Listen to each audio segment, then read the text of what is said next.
It's really dark in here. Can we get a few more candles set up around the table, please? You know, just like set up over there. This is ambient lighting and whatnot. 2 more candles. Maybe an Arcanist beam. Maybe we can hire a Dragonite to, you know, drop an Aedric Spear in the middle, do like a big old dragon leap down, and, you know, maybe cast like a couple spells. I'm a Nightblade.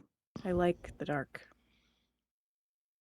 You're a Nightblade. You like dark places, short walks in a cellar, and we know murder. We know. And murder. No. Yeah, I like scented candles. Sure, we had a cozy hearth. Why not? We're gonna send the candles. What are we gonna have? Hey, do they have rot meth smelling candles? Rot meth scented candles? Ugh, that sounds awful. Could be. We don't order them. We don't I'm gonna add it to the shopping list. We don't need candles for that. We have plenty of rot meth in the back. Okay, well, I'll just solidify it, turn it into wax, stick a piece of bark inside there, and then we'll have rot meth candles. It'll smell like fermented meat. Matt says yes. You just put meat at the base of any candle. Oh my goodness. Who am I kidding? Hello, everybody. It's us. We're back. It's been a while since we've been live, and we've missed you. My name is Toasted Peanut, and I am joined by definitely not drinking skooma in a cup, skooma drinker, and Nightblade, gone crazy, back soon. How are you doing? I'm good. I'm glad to be back in the tavern with you and live. The last couple times we've done this, we've been like offline, so it's nice to be here with you behind the scenes on air. Yeah, behind the scenes. And it's nice too because we're doing it a little bit different time of day today so that we can get some different crowd, because I know we have a lot of EU people in our community too, so nice. Yeah. So it's 12:30. Actually, it's 1 o'clock now. We were supposed to start at 12:30, but you see, I was doing fixings and whatnot. So realistically, guys, I just didn't get it all set up on time, and I procrastinated. I'm just going to full on just bowling ball myself on that one. I love that you own it. I'm going to own it. I'm not going to make an excuse. Own it. I'm not going to make an excuse. I didn't write the lore lesson today. Yes, I did. Well, that's nothing new. You write the lore lesson literally every time the hour before. I'm throwing you under the bus too. If I'm going under the bus, you're coming with me. We're not under a bus. We're under that bear. It's like boom, boom, boom, boom, boom, boom, and it just plowed into both of us. I got caught in its very sticky fur at its ankles, and I'm just being dragged along. It's tree wax. Why are its ankles? Tree wax. Thank you. Yeah. I was like, why are its ankles sticky? Ew. Tree wax and stinkhorn goop. That sounds awful. Majestically wonderful. Sure. Yeah. But yeah, it's all we had to do was say EU. There's Dralian. Oh yeah, actually, no. What we should have done is we should have put a welcome message in the chat menu, how to summon a Dralian into the chat. Welcome, new Loreseeker. Welcome. That's right. We love you for it, though. We really do. So it's true. But yes, it has been a little bit of time since we've been live. We did our episode that we did behind the scenes, which was our what were we talking about in the last episode? We talked about the updates, right? Oh, nothing big, just the ESO Direct. Just the ESO Direct, like the big conversation about everything. Just the announcements. The announcements of things that are coming. That's all. That's it. That's all. I have a weird little flashy thing coming up on my screen, and I just need to make that go away. Okay. There we go. Okay, cool. There's like a weird little flash of light just like right in the corner, like right here, just a second ago. And Strange. Now it's gone. Worm cult. Strange. Yeah. Yes, we were. It's the worm cult. That's what's happening. It's the worm cult. Okay. Yeah. Just checking, making sure. I did do a few streams though, since we were live. You did. Yeah, I had like 3 Fridays in a row where I streamed. It's Friday. It was TGI Fritas. We did Fritas streams. You did. We did. I just realized that I had like a wonderful image of the back corner of your house, literally visible in the corner of your camera, and I'm like, oh. It's okay. Fortunately, There's the lots of shadowing on woodwork it, back there. the shadowing on the other side of you, but the shadowing of it actually worked perfectly. That it blended into the background of our stream tile, so it worked perfectly. So I just fixed that. But if it's not on the fly, is it really a live show? It's true.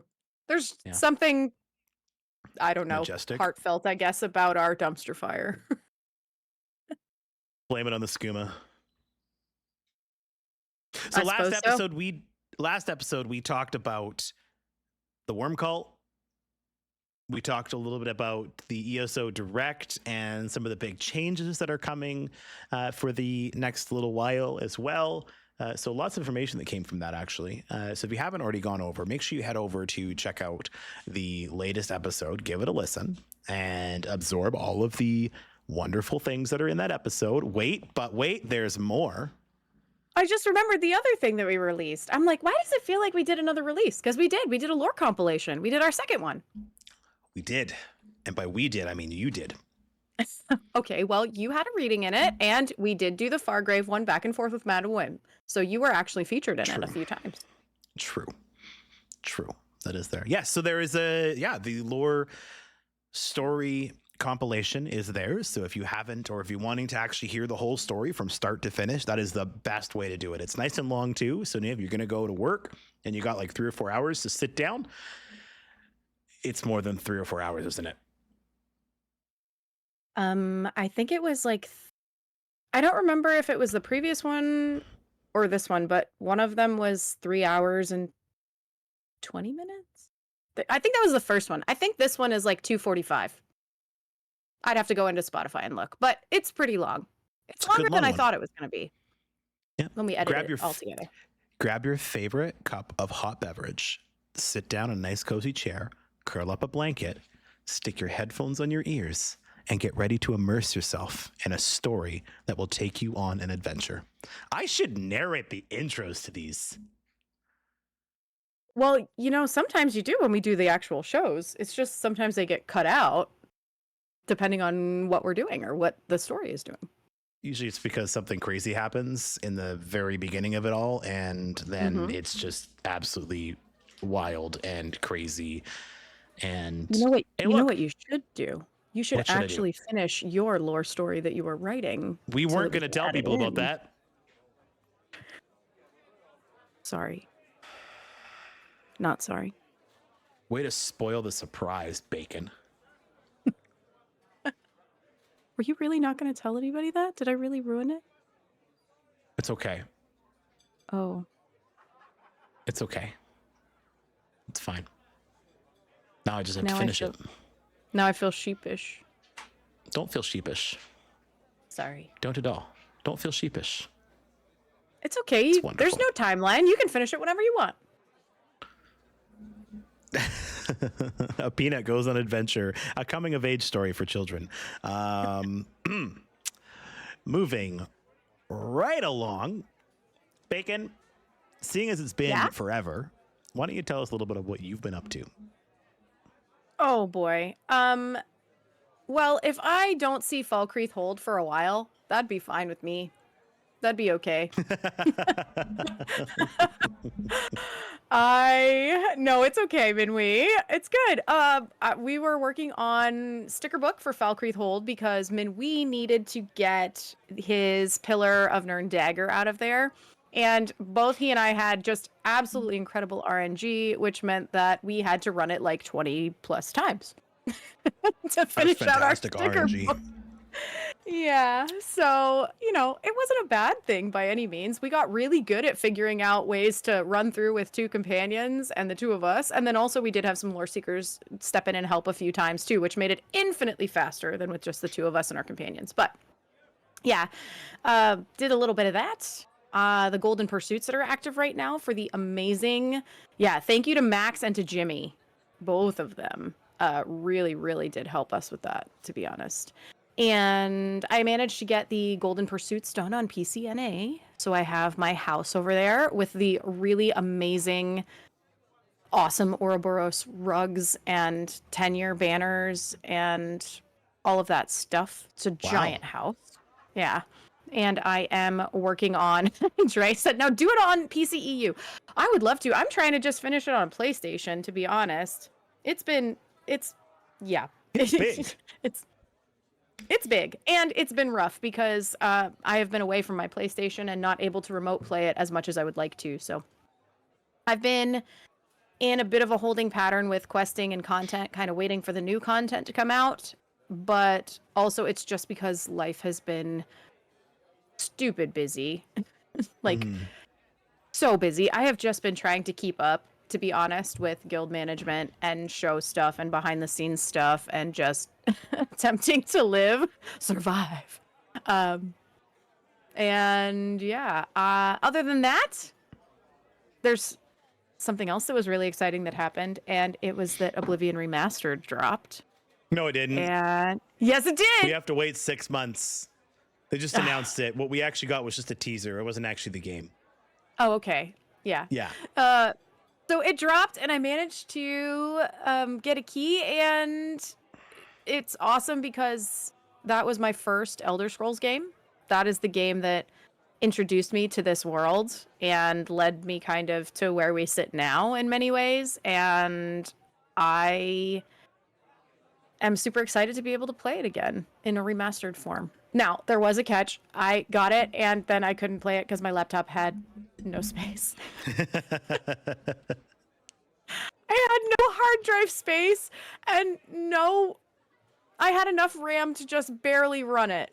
And I had a birthday since we did this last, so I asked for an upgrade for my birthday. So I ended up getting some RAM and a new SSD.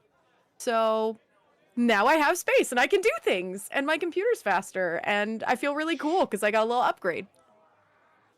You got an upgrade too, though, huh? A little bit. Just a little bit of one. Just a smidge. Just a smidge. I won't compare my upgrade to yours because yours is a huge upgrade. Mine was just, it was just an upgrade. Oh, okay. Yeah. For you, yours is a huge upgrade. Yeah, well, that's true, but I think yours is pretty sizable too. It's a pretty decent upgrade for everything. Yeah, You gonna tell the people what you've been up to, what you did? Yeah, I built a new I built a new computer. I mentioned it in the previous episode a little bit, but yes, I have a brand new machine, and this is the very first live episode that we're doing on the machine. So yeah, I did upgrade full PC build to a modern 5080 series from a 1080 Ti. So that's quite a jump for me.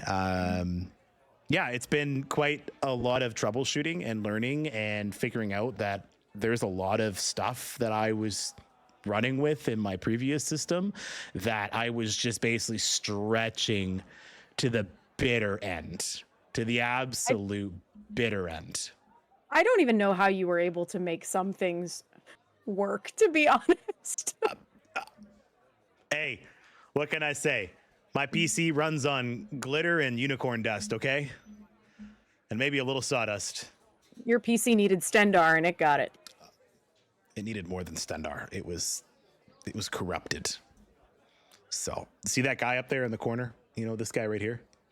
More like ball? Yeah, I think he was in my PC at one point. Pretty sure he was too.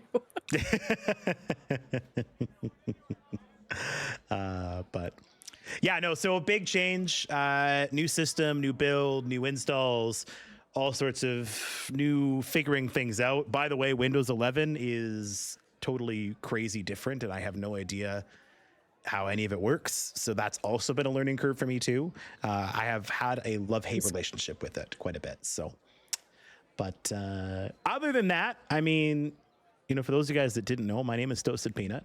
I am the co-host of a podcast called Loreseekers ESO. I like Tales of Tribute, long walks through Winterhold, climbing the stairs to Cloud City. Have you been there? Who am I kidding? Of course you haven't. And sitting on the beach in Riverwood. But no, actually, I'm about halfway through my pursuits on ESO. So I don't have a house yet. I'm working my way there, but we'll get there eventually.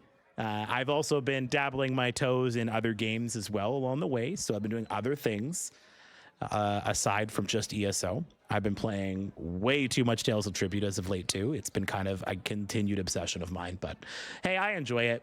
The fact that there was a bunch of tribute or pursuit rewards for Tales of Tribute this time around was quite exciting. So, Cloud City. Cloud District. It's supposed to be the Cloud, District. I was like, you went to Star Wars. Tell Lando we said hello. Oh, I'm Where's ashamed. Lando? I am ashamed. Yeah, he's all I in see in my carbonite. head is the doors opening and Vader sitting at the end, like. Insert heavy breathing here. Yeah. We can't hear it because your mic is totally getting rid of it because it's an amazing my mic. mic is doing an amazing job at canceling out my voice. Most impressive. Oh my goodness. So No. yes, but no. Stream got to hear the full thing. You guys I just got the didn't. whole thing. Yeah, You got the CRISPR. whole thing. CRISPR got CRISPR me. made me salty. Yeah. So, but for those of you guys that are listening to us in audio form, because you happen to see that we went I'm going to start that over because that was atrocious. Are you okay? I need my drummer drops. You had a stroke. They're like, do you know how long we've been looking for you? Exactly.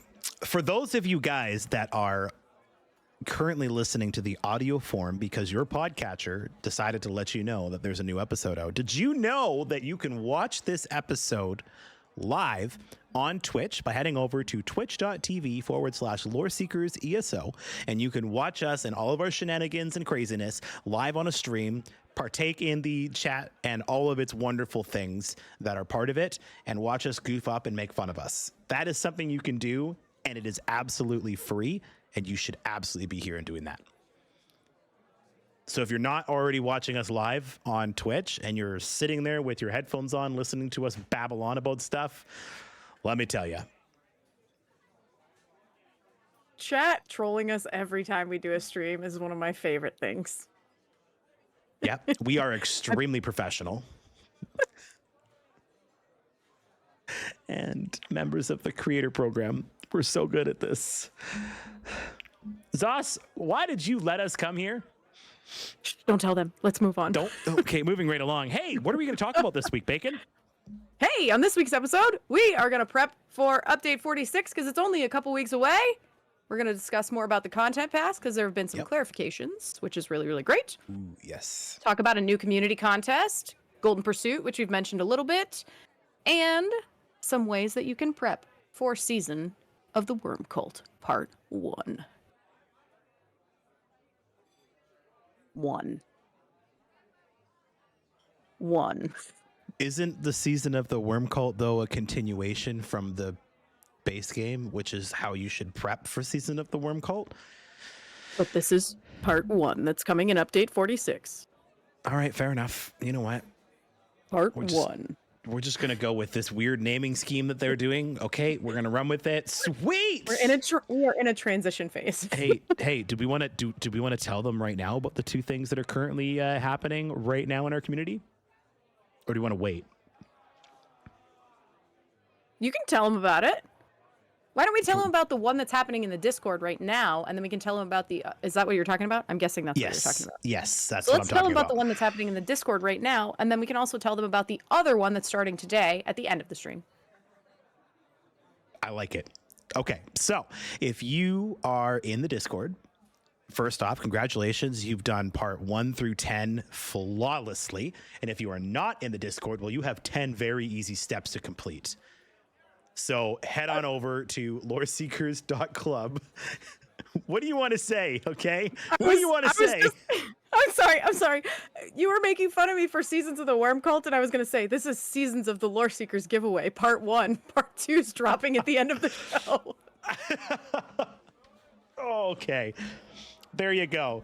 There, you heard it right there. This is part 1. Season of the Loreseekers Worm Cult drop thing happening right now. Go and do parts 1 through 8 by heading over to loreseekers.club, filling out the application for the Discord, and joining our Discord community once you're accepted. And then you can enter yourself to win a big old pink torchy butt. We're doing a giveaway in the Discord. It's not big. For a teeny tiny little itty bitty pinky torchy butt. And it flies around your head, and it's a nuisance because especially when you're wandering through Tamriel, you're going to think, oh, look, torchbug thorax. And you're going to try to grab it, and it won't work at all. Yeah, I know you're looking at me because every time we went to a dungeon, you try and pick on my pet. I try to pick your torchbug thorax.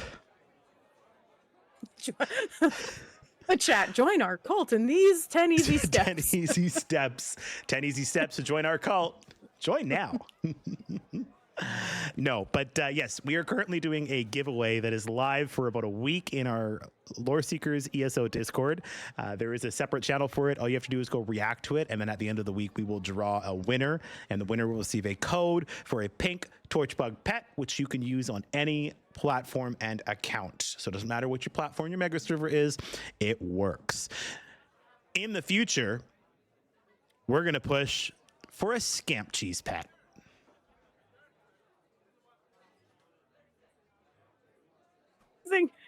A scamp cheese pet. Yep, ladies and gentlemen, you heard it here first. Coming TBD in the future of ESO, scamp cheese pet.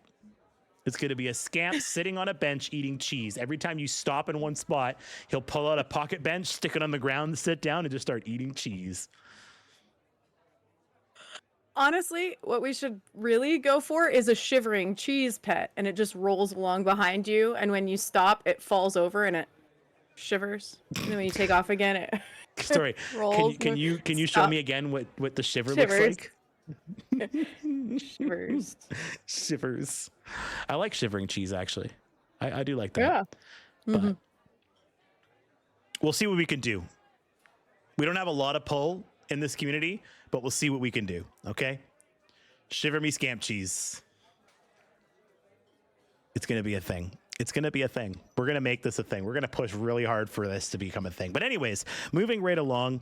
And then there is another giveaway, which will be coming up later on in the show. We're going to talk about that giveaway. No, it is not a giveaway that is live on the stream. That will come probably around update 46. Around that time, we'll probably look at doing a giveaway because we got some stuff in our sleeves. We do. Yeah. So Keep it in the back with the rot meth. The cheese? No, the other stuff. Oh, okay. Okay, I'm just checking. Just making it's sure. It's in the crate in the back. So is it a crate on the shelf? Mark, do not open until update 46? That's the one. Okay. Nobody go in the back room. There's a magical ward. Only Bacon and I are allowed to go through that door. It smells like rot meth. Nobody's going to go in there. Except maybe Matt. And other things. There may or may not be a few dead bodies back there.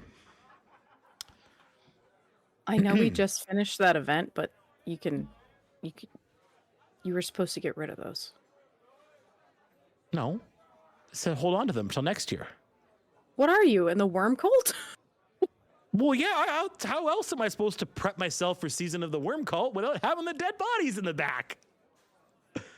Oh my god. Yeah, send more candles. That's right. Send me. Yeah.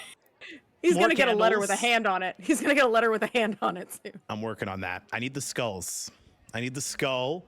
I need the blood. I need the bones. I need a wheel of cheese for my own consumption. Son of a lich. So let's talk a little bit about some of the clarifications that came with the content pass. So we're going to get into that right away. So as we know, the new method of receiving your content annually is going to be given to us in the form of a yearly content pass. Pretty much the same as how yearly content drop payments worked. You bought the content for the year in the DLC form and it unlocked the entire thing. They're now changing the wording and the naming of it. They're calling it content pass. There's a few other small things that are in there, but essentially it's the same thing as what it was. It's just got a new name. So don't freak out. Okay, this isn't going to be like a battle pass where you're going to get little battle tokens every time, content tokens. At least not right now. Not in this transition phase. Let's not in this transition. Ask again in 2026. We don't know about 2026, but right now, this is what's happening. So Solstice is the big one that came in there. So Solstice is essentially just like what chapters used to be in some ways, but it will be added to the ESO. Thank you.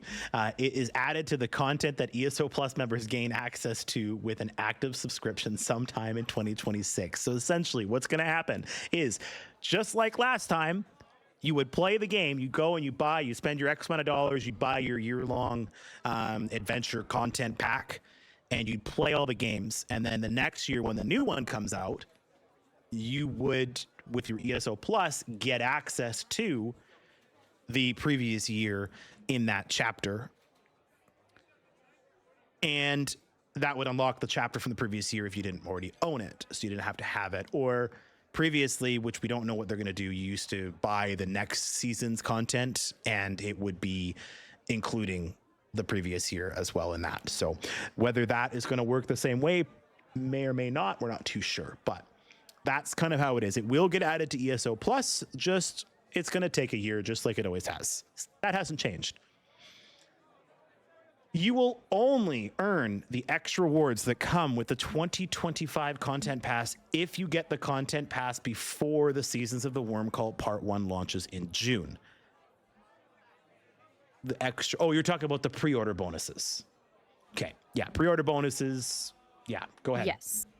Yeah, no, that was it. It's which actually that already went by part of it because it was the May 7th was the first cutoff. And then I think the next one is you just have to order it before the night before, basically the drop, in order to receive like that additional emote pack and the other stuff. But the fast travel was one of the things that was like specialty to ordering it early on, which I think is no longer available if I remember correctly. I have to double check the dates, but yeah. Did you by chance save the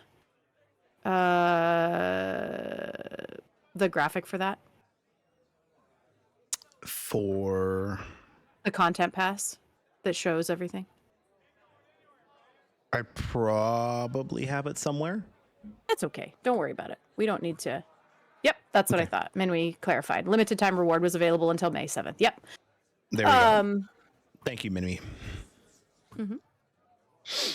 Yeah, so basically anything that was limited before May 7th, you can't get any more, but you can still get some of the other pre-order bonuses that come with that. So that's good. Mm-hmm.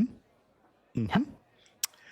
Parts of the Writhing Wall event. Now, this is a big one that a lot of people have been asking about. Is it going to be an event that will take place multiple times? Is it going to be a one and done? Will the people next year be able to access the Writhing Wall event stuff? The answer to that, short, sweet, and simple, no. If you purchase the content pass for Seasons of the Worm Cult Part 1, you get access to the Writhing Wall event. When it happens, it will not happen again. There will be ways for you in the game to achieve the same things that the people that did it at the launch of the event. They're going to have little quests and things for you to do later on down the road to do your contribution to get the same achievements, but you will not be able to actually do the wall event where you actually siege the wall and partake in that collapse. That is reserved for the people that actually bought the content pass. Love it or hate it, totally up to you, but that is how it is going to be for this season. That's what they've said. It's not changing. So pretty straight to the point. They've pretty much just said and made it very, very clear. It ain't happening more than once. So you will, however, having purchased or not purchased the content pass, if I recall correctly from the announcement, be able to contribute in the event itself on the live server when it happens. So there are going to be events that will take place all around Tamriel, not just in Solstice, that players that are currently actively playing the game will be able to partake in, which will contribute to the fall of the wall. I like that rhyme. Kind of picture it as the community mega server events that they've put on in the past, where you have to do different things to kind of go towards the ticker. They're just putting a physical content drop behind this now. So everyone will have the opportunity to participate and contribute, but only people that actually have the content pass unlocked will have access to the zone after the event is done, which is kind of cool. You don't feel like you're fully being left out. So Yeah, I actually really like that they're gonna go ahead and do that. Ooh, hi, Mrs. Ninetails. Yeah, I'm excited to see what they do with this. Us too. I think us too. Yeah. Yeah, I'm not opposed to this kind of content drop that they're doing. I'm cautiously optimistic because obviously there's going to be, some issues, but I am also too looking forward to how that's going to work. I love when these events include the whole of Tamriel together at the same time. So you feel like even though you're not currently able to get to Solstice, you can still contribute in some way and feel like you contributed to that event and maybe even reap some rewards from it. I don't know. I don't think they ever specified if there was going to be rewards for contribution. Maybe they will, maybe they won't. I'm not too sure, but I love that idea. I have a feeling if they do that, there'll be different rewards or like different reward sets. Like if you contribute from base game, X, Y, and Z happens, or maybe you get something additional, but then the people that actually own the content pass and are playing that content will get different rewards or additional things, plus whatever the other stuff is. That would make the most sense to me. I did not go on PTS, so I didn't actually peep any of that portion of it, but yeah, I'm excited about it. So yeah. They did release a graphic. I think that came out today earlier. Which is really, really nice and clear cut. It shows the difference between the standard edition, the 2025 content pass that's just like the standard content pass, and then the deluxe or the premium edition one. And it actually has little quest markers in the boxes that shows what each thing provides. So I think this is really, really great because it's very simple, it's easy to read, and it also shows what you gain with your ESO Plus subscription, since that has been confusing for people. So standard edition that you're going to get, just standard edition of the game, will give you instant access to the base game, and then it's going to give you I guess like the potential writhing wall event, but just the base game elements like you're talking about. Then if you could do the standard 2025 content pass, you're going to get, this is basically like an add-on for if you already own the game, right? You'll get your instant access to those early purchase rewards if you've already purchased it, which will give you like the horse mount, the mud grab pet, a beach emote pack. That stuff is all available until June 2nd when that actually launches. You'll also get additional launch rewards that are going to arrive in June. It's a Durzog mount, an eagle pet, and a remnant of Meridia's light memento. So that will come along with the actual launch in June when it hits. Then you'll also get the access to Seasons of the Worm Cult Part 1, which is the story and the zone content. Of course, you'll get access to the Writhing Wall zone elements, which are different from the base game elements that I mentioned. So you get access to both of those. And then you'll also have the Q4 access for Seasons of the Worm Cult Part 2. So this actually has some hard dates on it too. It says Writhing Wall event arrives in October, and then it says the Q4 is when that Part 2 is going to launch, which is I think what everybody speculated anyway, right? That's pretty typical. If you move one step up from that and you go to the premium edition, it includes all of what I just mentioned, as well as instant access to all of the previously released chapters. So that's all, what is it, 10 or whatever of the previous chapters? Yes, but wait, there's more. So it gives you all of that, as well as instant access to the base game. So really the premium edition is the one that backlogs everything for you and isn't like just an upgrade like those of us that already own the game could do, if that makes sense. Yeah. So similar footprint to the chapter releases previous. right? It's just kind of this transition of naming it something new and showing when the stuff actually arrives. The other thing too is the dungeon packs that are coming out, you will have permanent ownership of them with the 2025 content pass and the premium edition. So if you purchase that content pass, they're yours. You don't have to have ESO Plus for that, right? However, there is still going to be active access with an ESO Plus subscription, just like they talked about. So now, since that date has passed where they were talking about that little release of Fallen Banners and how there was going to be a span of time where you couldn't purchase it with crowns and things like that until after the console release, we're past that now. So ESO Plus will open that up for you. ESO Plus subscription clarifications currently for things that are coming as this is happening. 10% increase on gold, XP, archival fortunes, alliance points, Telvar, crafting inspiration, trait research, and instant access to those things. Player housing perks, the furnishing vault that has been a big deal for people. This is going to be coming in June 2025. It is going to be holding a ton of your furnishings. It'll stack like 500 things, which is fantastic. Yes. Sorry, really quick before I continue on. Mrs. Nine said in the chat, most existing players will only need the standard edition, and I think that's what's throwing people off. Normally we have a deluxe collector's edition with bonus collectibles. This go around, the deluxe is just the past chapters. Absolutely. I think that naming has been confusing for people. So that's a great clarification. Thank you for adding that in. I think people are always just so stuck on the term content pass, and they're like, it's so limiting. And it's like, no. That's why I wanted to make sure that we talked about it, you know? Yeah, absolutely. So player housing perks, like I said, furnishing vault plus the additional housing space that we've always got as well, and the collectibles for double, housing space and all of that.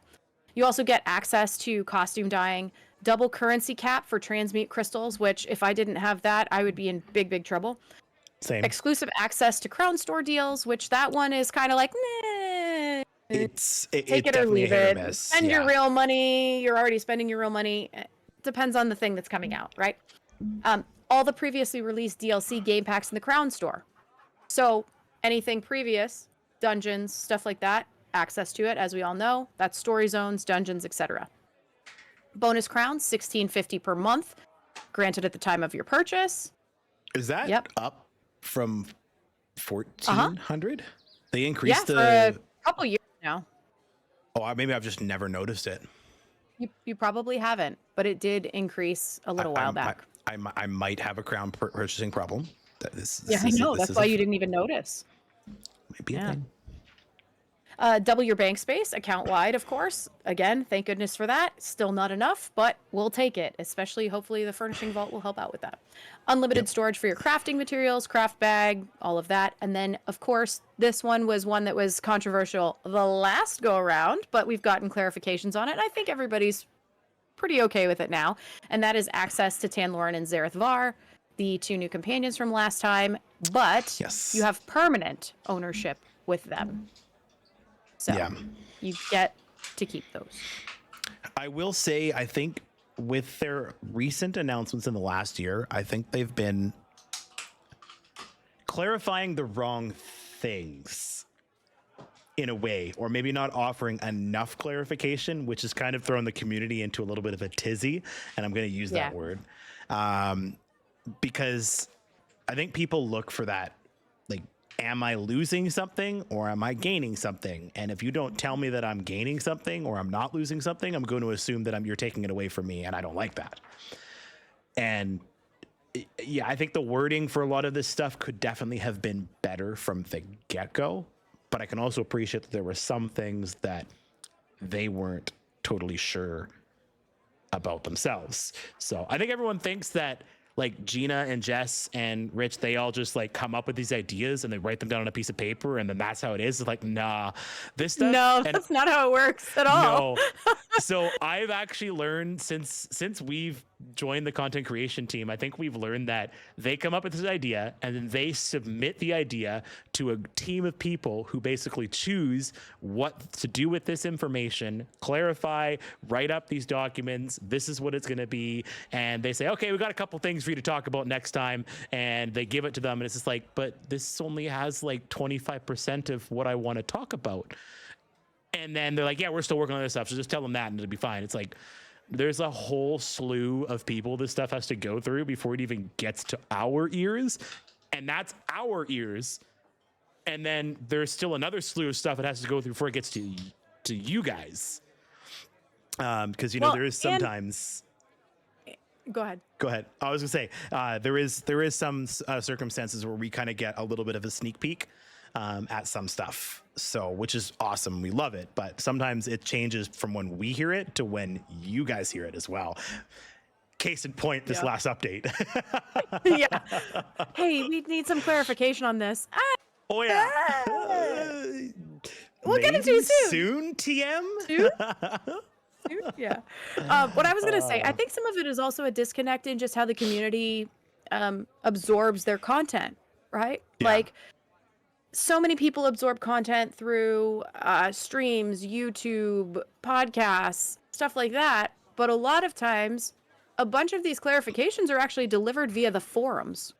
Yes. So if you're not in the forums or you're not listening to someone who has looked at the forums or not listening to someone who has direct access to some of this information, then that can be a challenge too, because it can feel confusing. And that's where I think some of the fall off happens, is when we have, I'm gonna use it, and I'm not meaning for it to sound bad, but it's the difference between a casual player who just logs in and plays and is like, oh, I'll wait till they announce something and do a stream, versus the players who are casual players, but also will actually seek out the information for themselves or seek out a creator, whether it be somebody from the creator, the creator program, or any other creator that they like to follow that does ESO content. They sometimes only get their information from those people, and that's their trusted source. And that's not a bad thing. It just means that sometimes some of this stuff comes in different waves, and then that's when the community, I think, gets flustered because they hear, oh, this is happening, but why is someone saying that this is going on? But then, they haven't posted anything on Twitter, and I don't understand. And it's like, well, it's right there in the forum. If you open it up, like, yeah, you click that Amy little link right Kevin there, the Elder Scrolls Online forum. Yeah. So and that's not, again, that's not a bad thing. It's not to say that people who don't do that are bad gamers or bad community members. They're the No, worst. not in any. Oh, Kidding. Take strike a joke. one. No, and Yeah. somebody's like, and turning them off. No, Bam. but it's just different. It just means that the timing is different for everyone, and because of that, that's why I love when they, to kind of round it back around. Yes, and I agree with you, Dre. Dre said, to be fair, I do typically avoid ever going to the forum. I completely understand that. There The are forums some are toxic people on they're- those forums. not only that, man, they can be overwhelming. If you Yep. open it up and you're like, oh, look, let me click what the notes are. Oh, it's 5,000 pages of people's topics. I totally get it. I'm not saying that people should have to go to the forums for this. What I'm saying is, yeah, I know. Yuck, right? I'm sorry, Mrs. What I'm saying is, I love it when they do, rather than just posting that stuff on the forums, do a wonderful, graphic like we have here that lays it out super clearly for people that aren't those people. So I love that they've built one for the content pass, and I love that they've built one kind of for the, up and coming stuff to clarify it a little bit and to release on the socials, because like Dre said, to be fair, a lot of people avoid the forums. So yeah. Gamers are ADD and ADHD people. If we can't see it in a picture and we have to read a bunch of text, we'll get about through 2 sentences and then just move right along to the next thing that catches our attention. I speak from experience because that is exactly how I do most of my stuff. If you haven't told me in the first 2 sentences, I'm probably not going to continue on in the thing, because I'm going to be like, ooh, something pretty, and I'll wander off. So the fact That's that why I can they made complete it. They made it pretty so you could see it. Exactly. The fact that I can even get through some text in lore in game is a miracle in and of itself. So, I'm usually too busy looking at the stuff in the background. Yes. But so yeah, that's our let's- clarification. yeah, there is something that is crossed out in here. Did that change since they talked about it? No. No, Yes. it didn't change, but I put it in here and I realized that was something that was put in the forums. But I think that's going to be It was something that also will talked like about hit- too. It was, and I think it will be something that we'll hit later. So I don't know if we want to throw it in without a let's lot leave of additional information. I think we Let's should leave them wondering, and they're going to scratch their heads when they listen to this episode. Be like, "What is the thing that you were talking about?" It definitely does not have to do with anything to do with a current feature that is in the game recently that you have to go and do and seek out to get it, and you have to be a part of ESO Plus to have it. So, moving right along, though. You may as well just tell them. No, you know what? I'm going to leave them hanging on that little piece of thread there, that little, Thread of fate. How dare you? that thread of fate, and the and have it just kind of lightly touching the tip of the ink jar.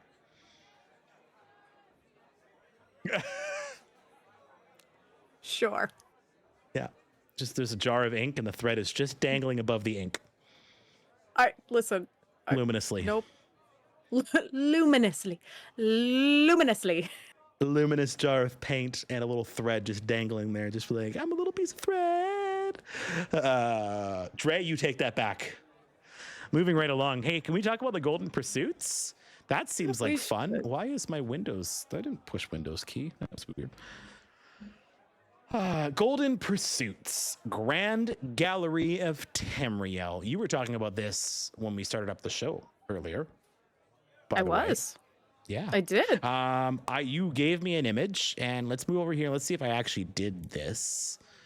Is it that one? No. Mm-mm. Yeah, that's it. That's it. That's the one. That is the one. I'm like, what are you talking about? Well, the first one was the Treasure Goblin game. Okay, true. True. Okay, let's interact with this. Ba-do-ba-doo. Alrighty. Commemorate the date. Unlock a new furnishing, home, and riches during May's month-long Golden Pursuit. Hey, guys, it's a month long in May. Do you know how many days are left in the month of May? 12.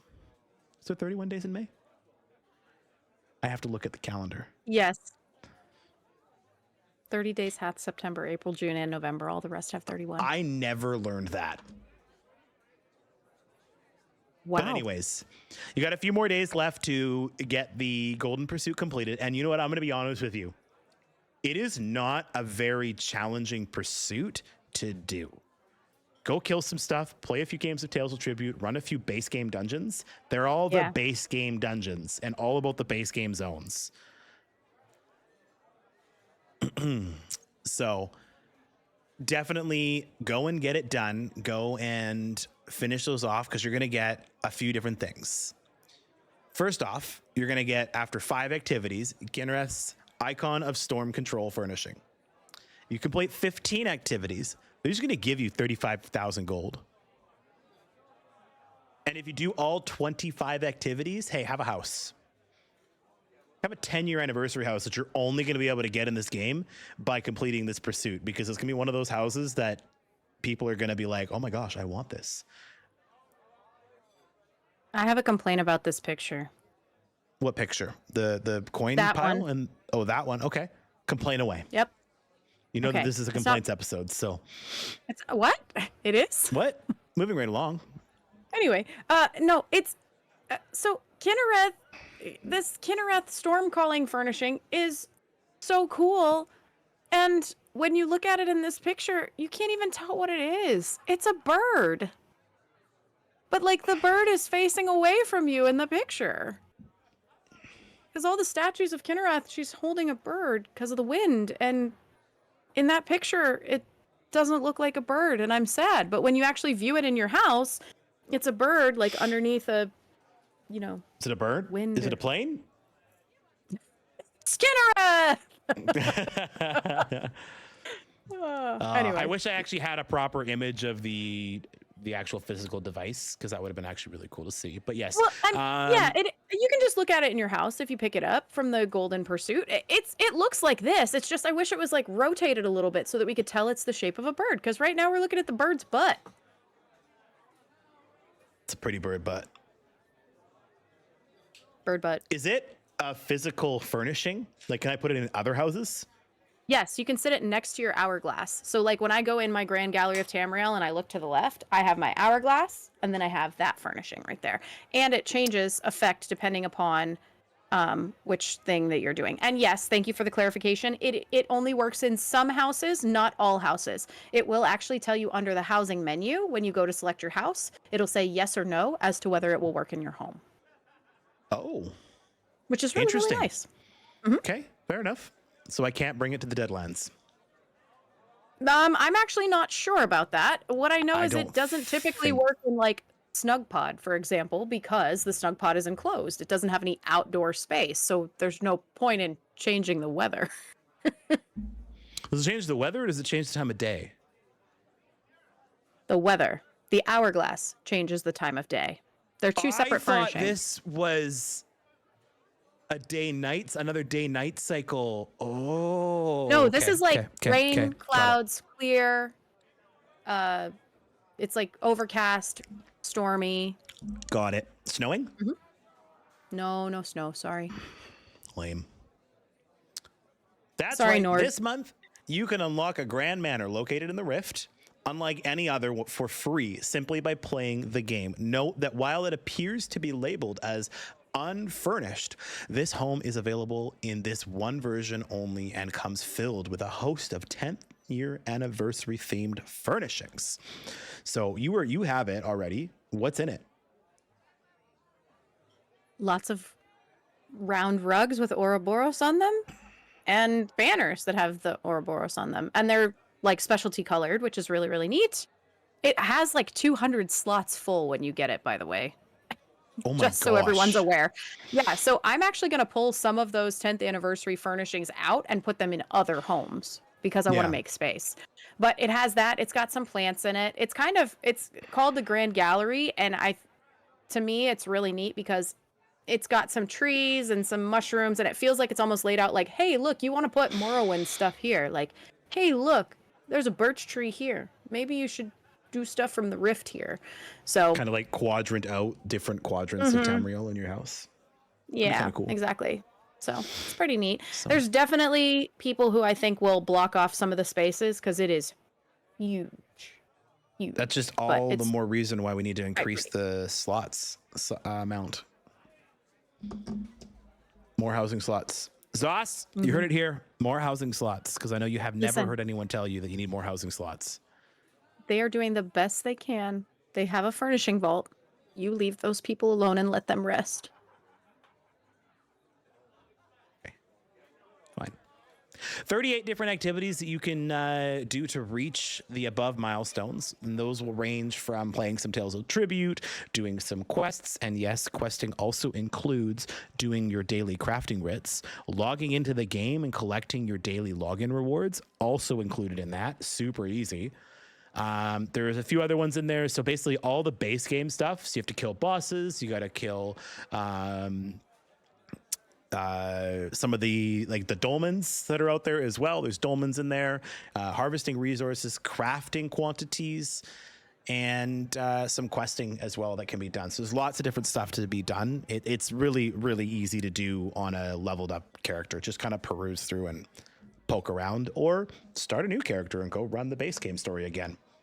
Shouldn't take that long. So check it out. Go take a look. Log into the game. Check the Pursuits tab. It's the one that's highlighted golden and kind of just showed up out of nowhere. And take a closer look at it. It's really cool. Moving on. Did you have anything else to add? Nope. Right on. Love it. All right. Let's talk a little bit about the Welcome Home. The Welcome Home Housing Contest is here. Interact with that. Perfect. Nope, wrong one. Interact with that. Perfect. Nope, wrong one. Interact with that. Oh, yeah, now we got the right one. You did it. I did it. Welcome home housing contest. Have you ever wanted to build a house and have everyone in the entire community take a look at it, judge it, pick it apart and make comments about it and tell you how awful, terrible, wonderful, fantastic the place is? Well, guess what? Now you can do it. And they're cozy. There's a few different topics. There's different categories. So you don't have to build a house. You could just build a cozy in room. You know, your little study library for your tiny little Bosmer to come and read their little books about things and stuff. So there are additional requirements for each category. So we'll start from the top here. Love ESO's housing system. The new ESO Welcome Home Housing Contest is here. Create an incredible in-game house using one of our prompts and share your screenshots, 4 to 6 screenshots total, with us through the forum below by June 6th for a chance to win. Each piece will be judged on creativity, quality, adherence to the official rules, and overall interpretation of the category themes. Cozy in rooms, secret garden festival day, and master tier creations. There are additional requirements for each category in keeping with some of the home tours tags. Cozy in rooms, small space, cozy vibes must include elements representative of one of the following home tour tags: cozy, libraries, residences. Secret gardens is enchanting and outdoor spaces, so you can have hidden secrets, creatures, gardens. The festival, obviously, is going to be festive games, different things. So you could maybe do your own take on the Jesters Festival, possibly.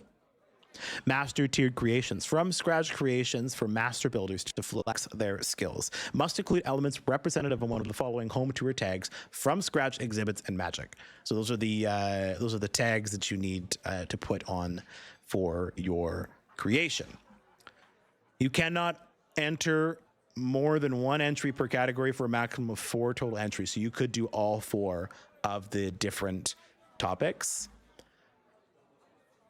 Let's talk about the grand prizes.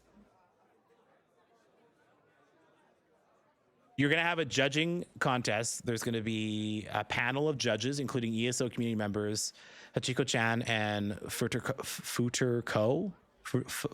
I may have butchered those names, and if I did, I'm sorry. Housing creator extraordinaires will select a total of 12 winners, including 4 grand prize winners, 1 per category. The grand prize winners will win 1 30-minute video chat session with the housing team. 12 months of ESO Plus.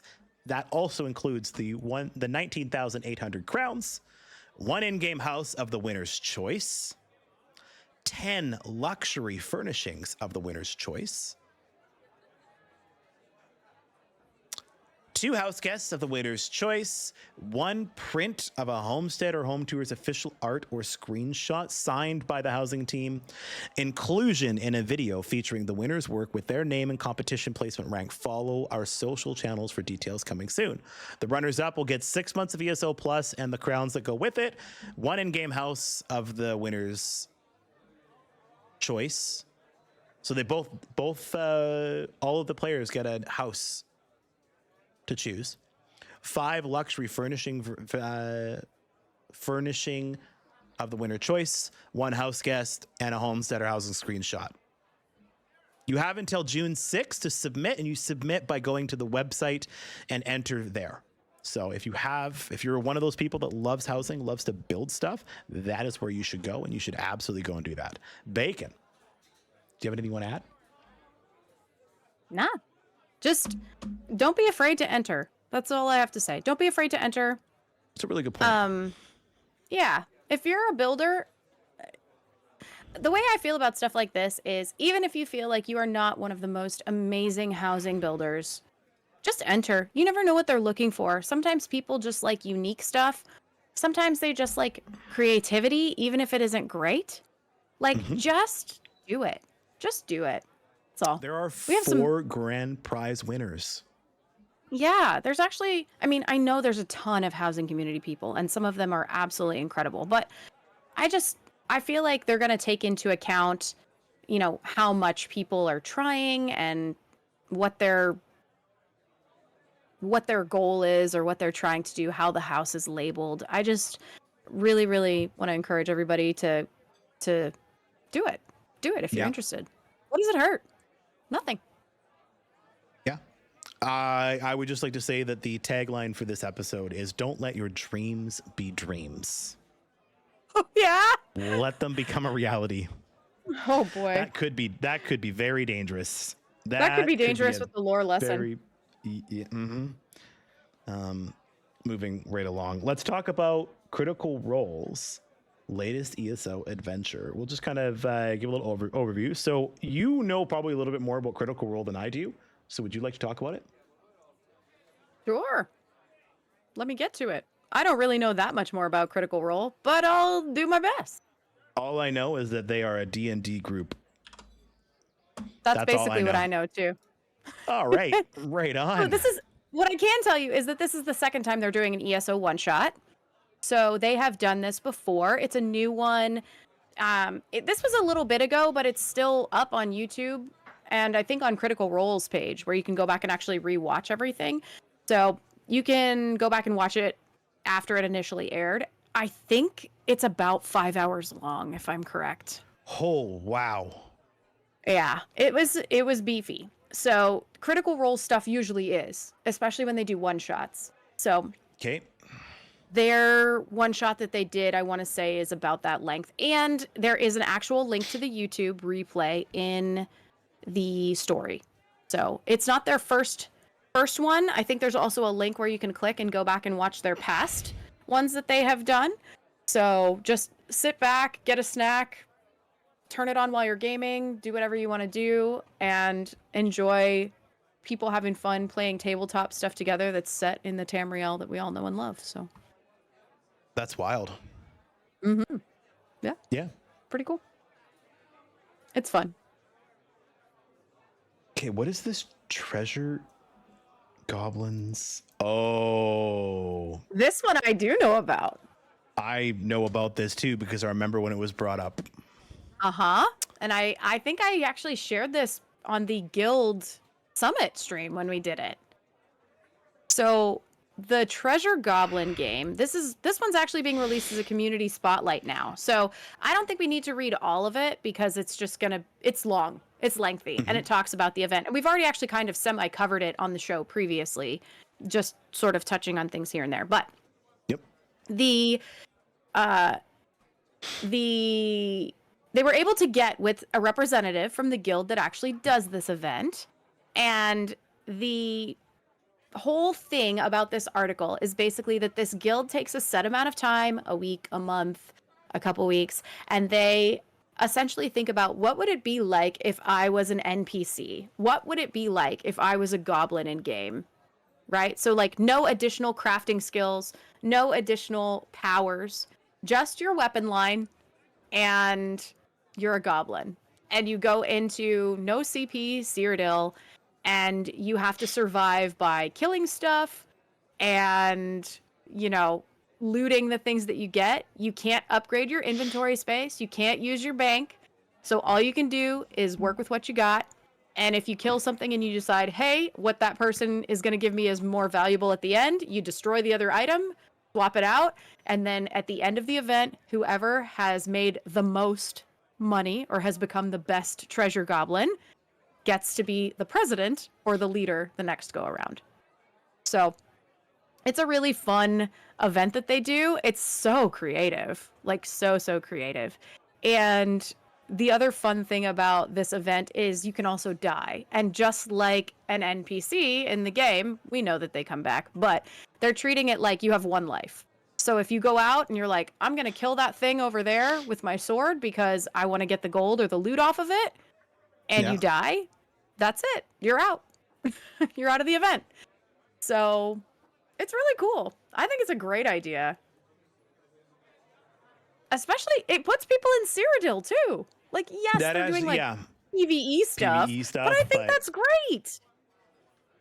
That's actually kind of a cool little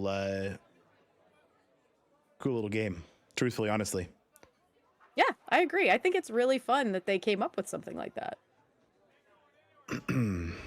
So absolutely love it. It's a statutory holiday for me today, Ninetales. Because in Canada, we have about one of those every 3 weeks, it seems like. Yep. Mm-hmm. We're off more than we're on. So, Dev Tales from 10 years of ESO. I think this is probably one we can just kind of like showcase, but if you want to give it a read, by all means, go and take a read of it. We basically have a little bit of a written document regarding the dev team and them sharing their experiences over the last 10 years. So definitely Some give familiar it a faces in there. there's definitely some familiar faces in that document there. So there is a video, and actually it's just a video. Pardon me. I thought it was actually a write-up. It's a video for you to go and watch. There's a few of them. So I think the one that's here is like the most recent featured one, but if you click on it, you'll end up with all of the different dev tales. It's a series of videos. So Gotcha. So yeah, if you're interested in kind of just hearing from the dev team and kind of what it's been like over the last 10 years creating ESO, this is definitely one to go and check out. You can find that on the actual website itself, or you can follow this link right here, which will take you to the website and you can watch those videos. Yes. speaking of listening to things about the dev team, there's no link to it here, but there is the Kind of Funny podcast that has been featuring Rich and Matt Fyror, and it has been great to listen to. I believe the last one comes out like at the end of this week. I want to say on Friday or something, but it has been incredibly insightful, and there's a lot of fun background stuff and insight into the process of the game, how they built the game, what influenced the game overall. It was really fun to hear that, and kind of wild also to think about the Skyrim development and how it paralleled ESO. Mm-hmm. And sort of what their basis was for PvP, where it started, where things ended at. It's been really cool to listen to, and some of the numbers and things that they talk about, and it's just fun because it's a different environment for them. It's not. It feels much more conversational. It's not like a direct where they're having to deliver the new content or where they're having to deliver something like very directly and be very, on point. They still have to be on point, but you understand what I'm saying. Yeah. It feels like, because it's a podcast, it's just very relaxed, but in a good way. Not like relaxed, like lazy relaxed, but formatted well. It's laid back. Yes, it's nice to see that, and it's really, really cool. And then also just hearing some of the behind the scenes stuff of how they've partnered with Bethesda for lore things, and sort of how all of that has gone down over the time, and what the development cycle has been like, and how the team has grown, and it's just a really, really cool thing to listen to. One of the things that stuck out the most to me that I can't kind of get out of my head that I love is Rich has a map from when he came on, and he mapped out all of the zones and everything that he wanted to have in Elder Scrolls Online. And he said there were like 57 or 58 that he had mapped out, like different zones and places. And he said he still had that in his desk, and he found it the other day. That's he so was cool. looking back at it. And I think that is such a cool thing. And like for him to be able to go back and be like, look at all the things that we've sort of done in the zones that we've completed, but also these are other things that I had in mind and what we want for the future and whatnot. So I think that's really, really, really, really cool. But yeah, it's insightful. I would absolutely recommend that you take a couple hours and go listen to it, because it's been really, really fun to listen to. I need something to listen to in my truck, so maybe that might be something worthwhile. Mm-hmm. Is it on the podcatchers? It's maybe, or is it just in bed on their website? Maybe if you search for Kind of Funny, you might find it. But if not, it's on YouTube. So they have a really nice studio setup and all of this stuff with video. That's great too. So good. To take a look and see. Yeah. So, right on. Let's probably the big one that we can talk about for this episode here is 5 ways to get yourself ready for the season of the Worm Cult and update 46. You have that smirk on your face. I was smirking at the tech hurdles comment because of how that's one of the things that they've covered on that podcast as well, and just the hurdles of what it was like in instancing, and yeah. Anyway, I want this character to go here. It doesn't work. How do we make it work? You can't make it work. No, but we need to make it work. We want people to game with their friends. It's an MMO. Wait, no, it's an RPG. No, it's an MMO. No, wait. It's a 4-player RPG. There's a reason why the base game has so many instanced things, and then later on as we go in the zones, they get less and less instanced for certain stuff, or like you instance with your group mates rather than alone. Because there was nothing more annoying in the base game than being like, hey buddy, let's play together. Me running across a bridge. Oh, where'd you go? I see your chevron. Where are you? Oh man, I remember those days. Yeah. Yep. This is the other fun one. Last thing I'm going to call out. Minwee says Warrior and Stormhaven and Revision Spire, because Rivenspire and Stormhaven were the two zones that they just like hammered with content. They did them multiple times. Like they would run the zone and then be like, nope, do it again. Nope, do it again. Like, yeah. Like revise it, like change it because it's not done right. They didn't like it. Probably the zones that they did the most. I wonder if they talk about why there's so much detail in wandering around inside of Cyrodiil in the northern factions, and then when you get to the Old Merry Dominion, it's just a really flat plain with a couple trees thrown down and a few keeps, and that's it. They're like, I've made that comment. I have made that comment so many times. But like, it feels like they put so much effort into building Cyrodiil in the north that when they finally got down to but we got hills. It's just like you're running and it's like hills. Yeah, but when you run up north, it's like you run. Hey, look, a cliff fell. Oh, okay. But I don't know. I've always just felt like it was lacking. You need to play Oblivion, buddy. Apparently I need to play Oblivion. But speaking of Oblivion, let's talk about the 5 ways to get ready for part 1 and update 46. Not Oblivion at all. Sorry. Bad transition. What an incredible transition. Professional.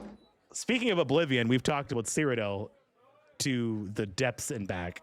So let's play ESO's main quest line. That is the best way to get yourself started for part 1 of the update 46 season of the Worm Cult part 1. Go ahead. If you have not done the battle for the Daedric Prince of Domination, you need to go do that. Because it's Elder Scrolls Online, and how can you play this game and not have completed the main story? Even I've completed the main story twice. You're supposed to complete the main story? Have you not?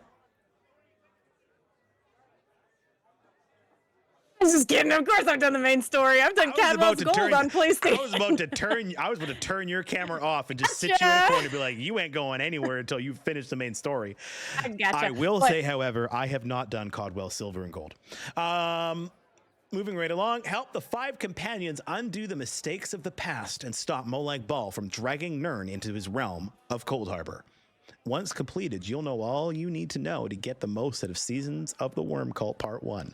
Even better, May's Golden Pursuits campaign contains a host of base game activities, including completing quests, slaying foes in early zones, and more. Coincidence? I think not.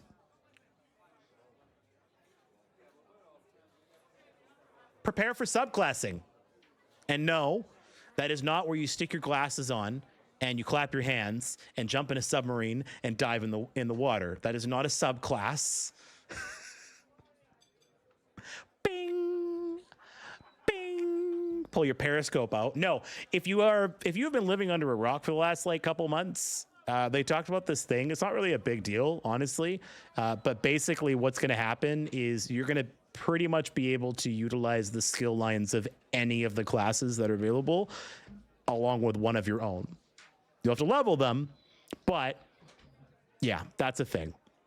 So including with this is The upcoming Update 46 base game patch includes the all-new subclassing system, allowing you to mix and match your class skill lines to create your ideal build. So if you want to be a big old burly Nord, Dragon Knight, that has this weird ability to just go absolutely invisible and then shoot a green laser beam out of its hands from stealth, well, let me guess, subclassing, that is where you need to be. So I don't know how it's going to work in Cyrodiil or any other content out there, but man, people are going to be butthurt. Sounds like a wild night in Riften. Right? A wild night in Riften. Sounds like a bad lore story. Sounds like a terrible lore story, honestly. One wild night in Riften. One wild Nightblade Dragon Knight Arcanist in Riften. Shooting green laser beams off. Bad rave. Especially when you change the color of the beam from green to blue. If you want to get the most out of subclassing, you should ensure that you have your character that has reached level 50 and have a bunch of spare skill points ready when the new system goes live in June. Hang on to those XP and respec scrolls as well, because you're going to need to be doing some leveling. You're going to have to level everything from the 0 to 100. You don't just get access to it because you've done it before. Well, you do, but you have to level it all. Find stalwart allies. While adventuring in Solstice, you'll encounter no shortage of allies willing to help you battle the cult. However, you can already meet many of them on mainland Tamriel right now. Prince Azza can be found as part of the Elkir Desert Zone story, while others such as Scordo the Knife and Gabrielle Benelle are featured in Rivenspire and Glenumbra, respectively, Zone storylines. There's a little bit of a get to know them. Battling the Worm Cult. ESO's main story isn't the only way to take on the cult. You can often find them worming their way into much of Tamriel as you explore. Those little mini dolmen events that happen, and you're like running along in mainland Tamriel in the base game, and you're like, do, I'm picking flowers and harvesting the stone, and then all of a sudden, and you hear this little like guy drop on the ground. CRISPR failed you. Oh, no! All I heard was that. Bacon dolmen. Bacon dolmen fail. That's all right. Prince Azza, fabulous he, fabulous Za. Prince Azza of Alkir. I'll come up with a song.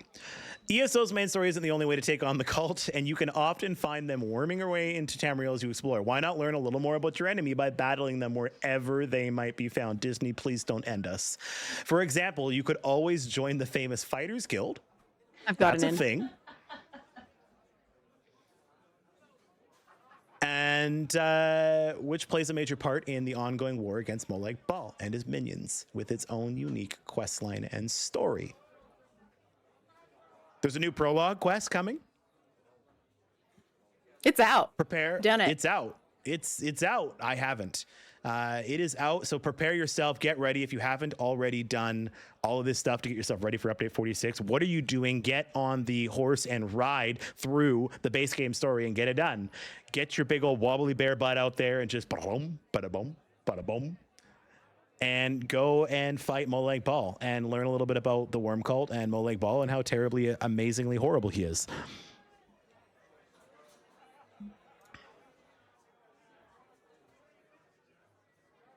Sorry to allow your wife's term to be permitted in the chat. Apparently, Automod blocked the word ride you. Or maybe it's fools? Oh, yeah, I don't know. I permitted it, though. Yeah, fair enough. Ride, you fools. Ride. What that actually was Lord of the Rings preventing us from getting hurt by that comment, and them being like, excuse me, you used a... Anyways, moving on. Meet the character. Yes. Meet the character. We can save this one and do a release of it if you want. Let's do that. we're gonna meet the character in another episode that we're gonna release behind the scenes in the coming week or so here. So, do we want to talk about discovering the story in Season of the Worm Cult, or should we just be like, go and do the prologue and the main story quest itself and discover it for yourself when Update 46 drops? Do you want to talk about that, or do you want to leave that as a surprise? It's kind of spoilery, isn't it? Hold, please. I just read this last night. You would think that I would remember. It's not really spoilery. It's talking with the writers. It's talking with Bill Slavicsek and a couple of other people about the characters that we just mentioned in that like 5 things that you can do or whatever. It's a story behind the story. That's a good way of putting it, Dralian. So it talks about how it's divided and how they went back to dividing it as a DLC, and it also mentions briefly that they've got the new player response options built directly into this. That's right. So I forgot that they were doing that. So that is, this whole thing makes full use of that now. So it allows you to add flair to different responses as you're talking to the characters and whatnot, and it just sort of gives you a quick pickup of like, here's what we were looking at from the previous base game. How do we fit this into our scenario? Why are these characters here? Basically thinking about the purpose in bringing certain people back rather than just going, oh, hey, yeah, we just plopped this person in here. So it's giving them a reason for being there. And then also a little bit of background on the worm cult itself. Not a ton, but just a little bit. So, yeah. So I don't think we necessarily have to fully read it, but that's a bit of an overview. It's essentially talking about why they conceived it as a sequel. Dre says, important quote, "It was fun to actually get to advance our timeline a bit in order to tell this new story." Yes. That was a quote from Rich, if I recall correctly. And it's Bill Slavicsek here too. So it's talking about the best way to bring in new players in a natural way, but also be able to continue the story for the people that have been here for 10 years. So this was the way that they wanted to do that, you know? Is it finally not 582? I guess we'll find out. It's 581. No. What? Ah. Yeah, it's 581. We're going backwards. Chat, we're going backwards. Oh boy, here we go. Yeah, that's what we're doing. Chat, we're going to go backwards in time, and then you are going to write the reasoning as to why. Get to it, chat. All right. I think it's that time. Chat, is it that time? I'm so nervous about this one. Every time.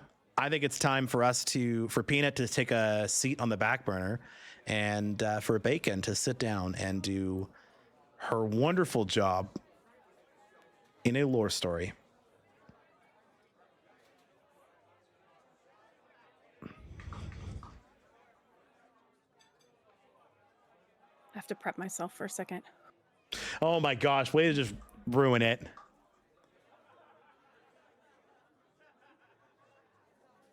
I need my transition bumper. I don't have that sound clip. That's okay.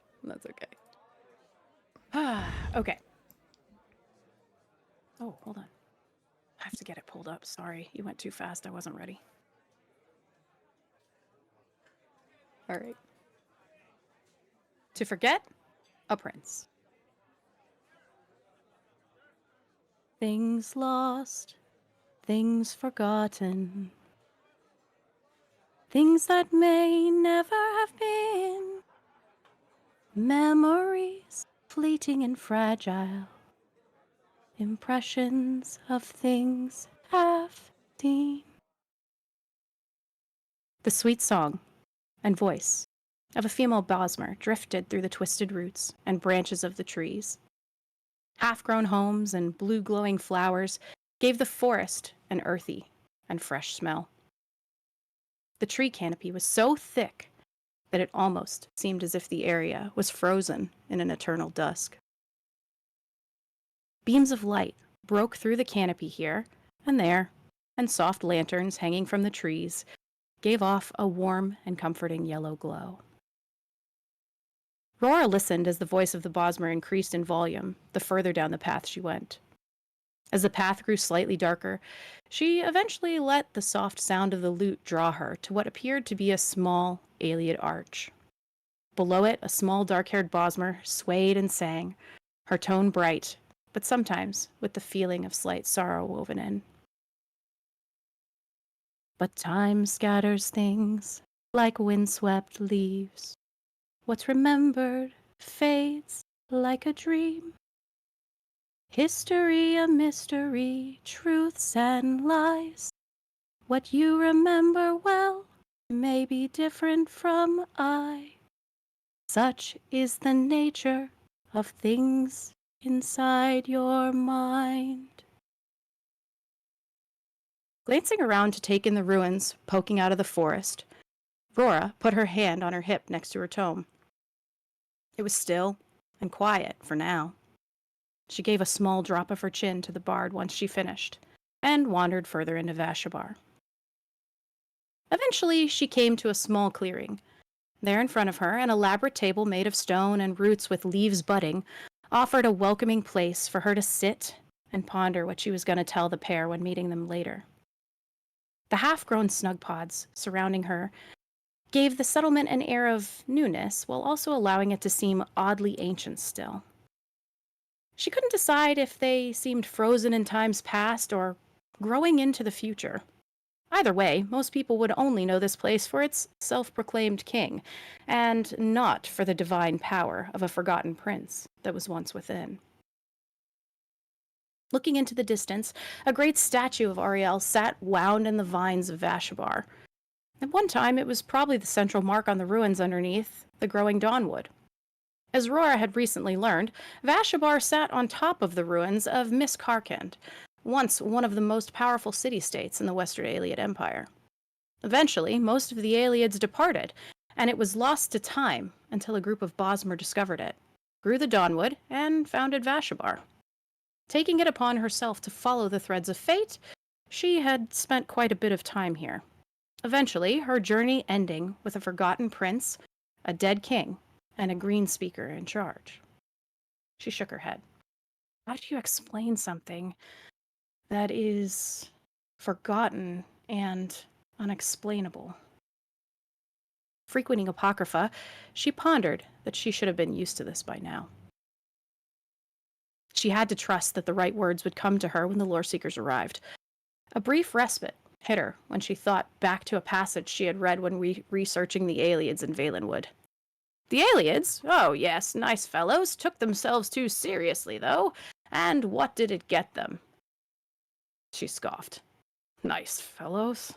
Ugh. Perhaps she was taking this too seriously and making herself a little too worried. Their threads were already entwined, so what more could she do? A sigh, and a small feeling of buzzing starting within her tome, finally recentered her. They were close. The pair could be heard now coming down the path, speaking to each other in more hushed tones. Nice to have some fresh air. Not that I didn't like the Scholarium, but being amongst the trees just feels right, the Bosmer said. Rora could see she was more at ease with her body language. The Nord put a hand on the Bosmer's shoulder, and they both stopped short of the clearing. He looked her in the eyes. Listen, I'm just happy that we had a short little stint in Necrum. I know it was just a quick trip to follow the lead, but you gotta admit, she was pretty mysterious. Hope we run into her again. The small wood elf shook her head and chuckled. It was her books, wasn't it? He punched her in the arm, and she started laughing. Rora stood and waved the pair down. Hey, you two! Quit sassing each other and come over here and have a seat. You look well, Rora. Haven't seen you since before we received the letter from you and Sadre. Toasty nodded and leaned his staff on the edge of the table next to where he sat. He swung a leg over the rock bench and made himself comfortable. Pretty amazing thing you did. How in the fallen leaves did you know I'd figure out the page needed to be damp to read that apocryphal ink you sent us at the tavern? I didn't. I actually didn't even know if the letter was going to get to you, to be honest. I gave it to some dark-haired, green-eyed arcanist. She said she had business with you all, and I was hoping she'd see it delivered properly. I couldn't risk coming to deliver it myself. Too many threads were converging, and not in a way that I could read well. The pair looked at each other across the table a bit shocked. Well, that explains how the other Arcanist knew so much about us. Wonder how long she'd been waiting for the right moment. The bard started up in the distance again. Things lost, things forgotten. The tone of the table suddenly changed. Come to think of it, do you all feel? We wrote to you about a forgotten prince, but, did you actually end up finding anything? Well, no. Not really, only what you shared with us. Seems that no one knows much of anything. It's like there's a hole where someone or something should be. In the distance, the soft voice. What's remembered fades like a dream. The pair leaned in closer to listen to the Arcanist. There's no way I could possibly explain all of it. And by Mora, no way that I can explain all of it, actually. This is where our fates deviated, it seems. Which is surprising, because all of this was about fate. I was curious what you would both feel, because, well, she's forgotten once again. Wait, what? That doesn't make any sense, Peanut said. He ran his hand through his hair and leaned back a little, trying to process what she had just said to him. Have you two ever been to Fargrave? Yes, but not recently. Well, have you heard the name Miramore? Perking up, the tiny elf jumped into the conversation. Miramore! That's what the Valkenaz and the other Daedra were shouting about when we fought them here in the Weald. What are you getting at, Aurora? The only way to get through this is just going to be to say as much as I can. Most of this probably is not even going to make sense to you. Okay, just out with it. Fargrave was once part of Miramore. It was the realm of Ithelia, the mistress of the untraveled road. She was, the Prince of Paths, the Unseen, the Fate Changer, the Last Tomorrow, the Unweaver. She had the ability to shape destiny, alter fate, and rearrange the strands of fate like threads on a loom, according to her whim. Ithelia used her power to alter fate, and in turn it caught the attention of the Great Eye. If she continued to alter fate, everything would collapse. She eventually made a loom of the untraveled road and had it within Fargrave. The loom allowed her to view the many paths.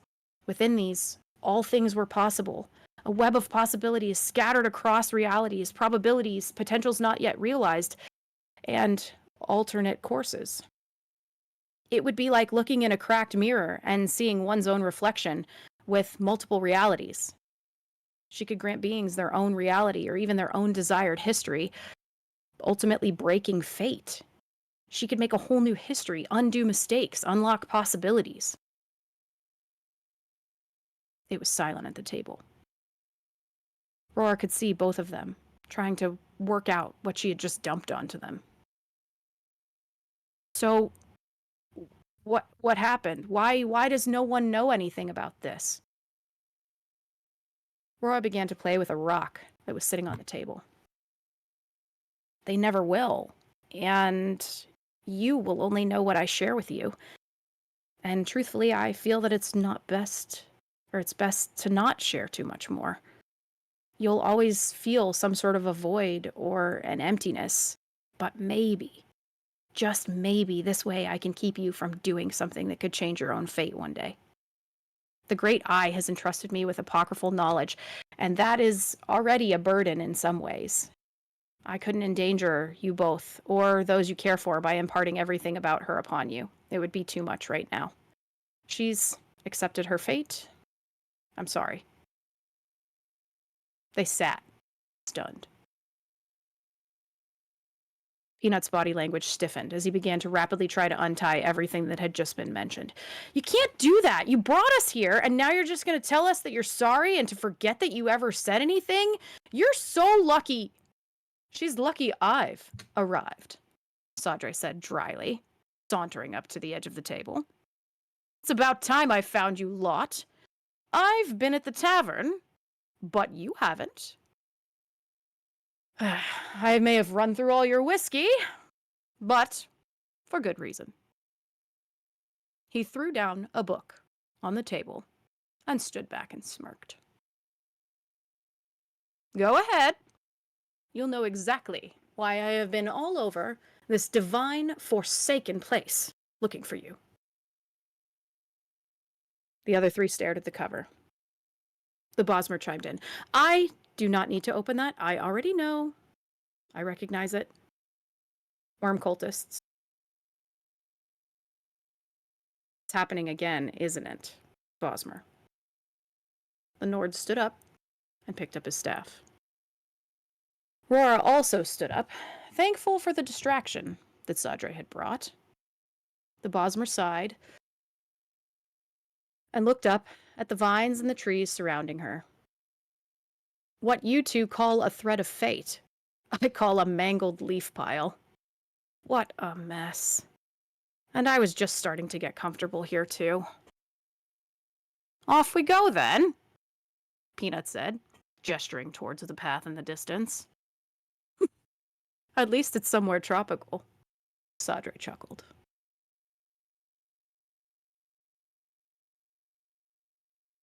There you go. I love it. Nobody remembers.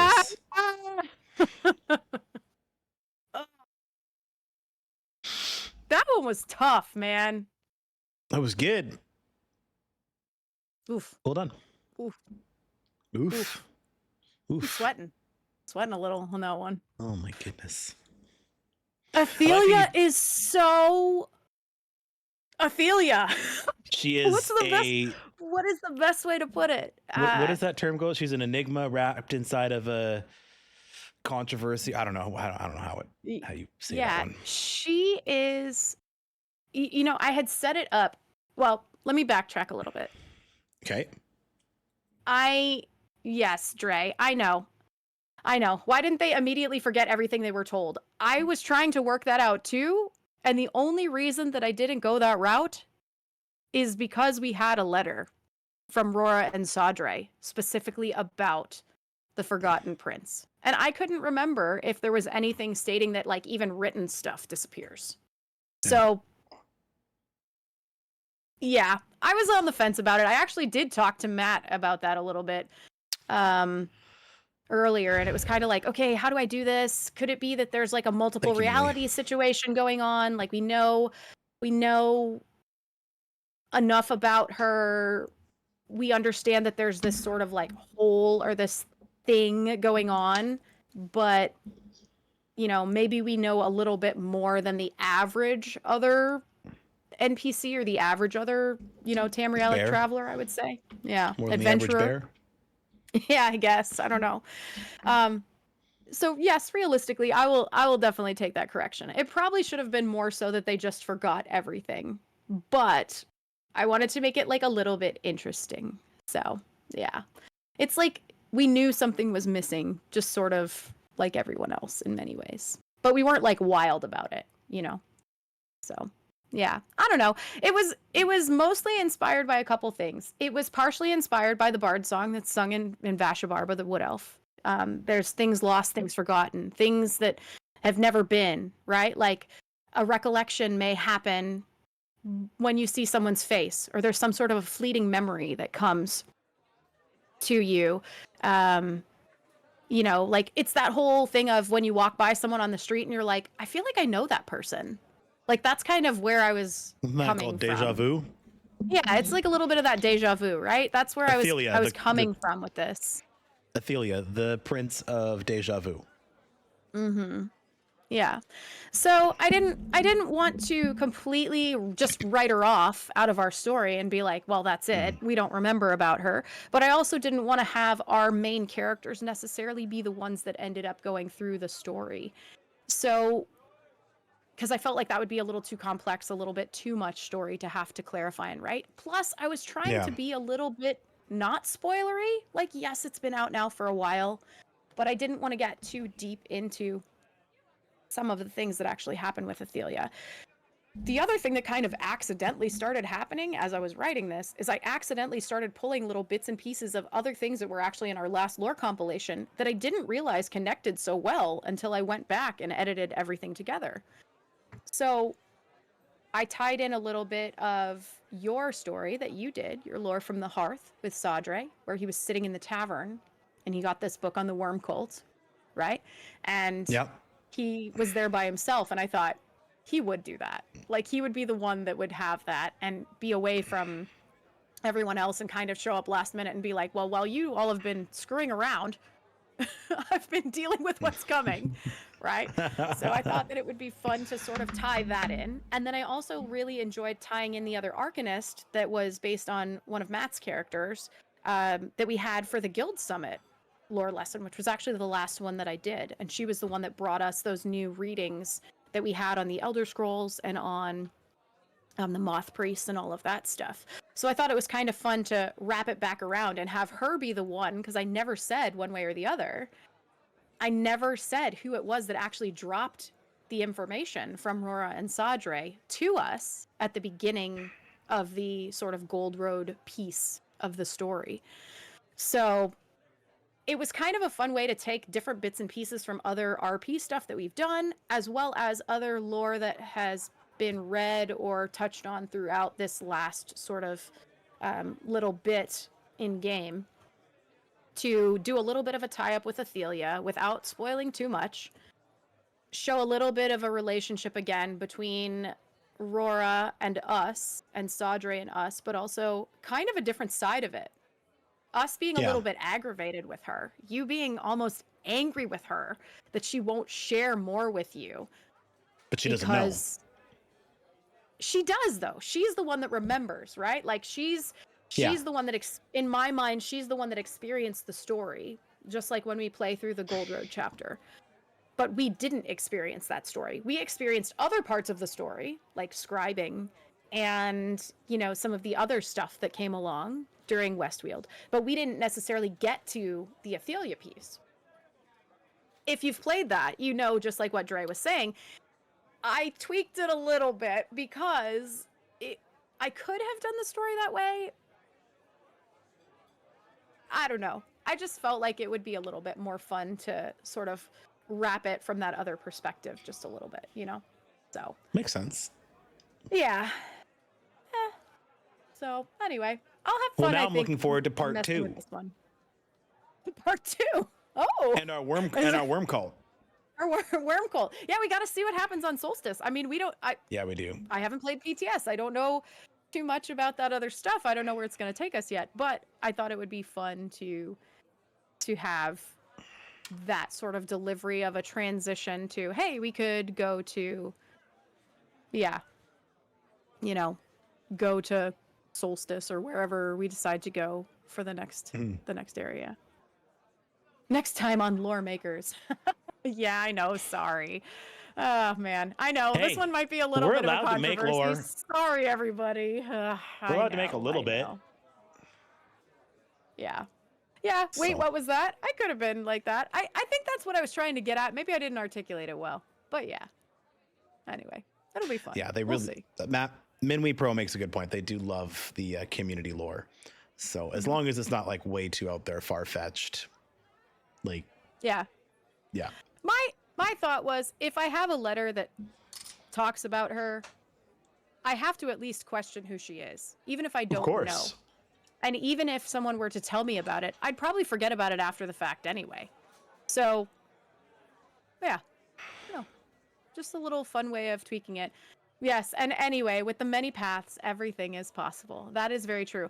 Let me tell you, Dre, I opened up the stuff on the many paths, and I was like, how am I going to write this? How the heck am I going to get this done in a few hours? And I just sort of squirreled and did the best I could. But you know how you get it done? Complex. You don't do it 2 hours before the you don't do it 2 hours before the episode. Got done, didn't it? Yeah, it did. And you did a freaking fantastic job. You got your portion done faster than I got my portion done. Hey, that's okay. Teamwork. 50, Teamwork 50. makes the dream work. Absolutely. Wow. That is fantastic. Let's transition over to some stuff in the guild announcement section. So obviously we have lots of people in the first off, thank you very much for the lore story. It was very well done, and I always enjoy those parts. So I should always make sure that I say thank you because they are fun. That's very kind of you. Thank you. Every once in a while I can be nice. But most of the time I'm just a big jerk. No, you're not. You just pretend. I do. I really do. So true. PCNA, some guild announcements on PCNA. So PvP Sunday is now a on-demand event. So if you're interested in doing some PvP, whether it be in the Imperial City or over in Cyrodiil, just drop a message in the PCNA zone chat and make it known that you're interested in doing some PvP, and we can look at possibly getting a group up and running. There are some events going on PlayStation, yes? Yes, sorry, I was responding to messages. That's okay. I'm so sorry. Yes, there are events going on PlayStation. We have a few weekly events. And by the way, real quick, before we continue on, I just want to say we have been getting quite a few new members coming in on all platforms. So I have been so excited that we have been getting new people.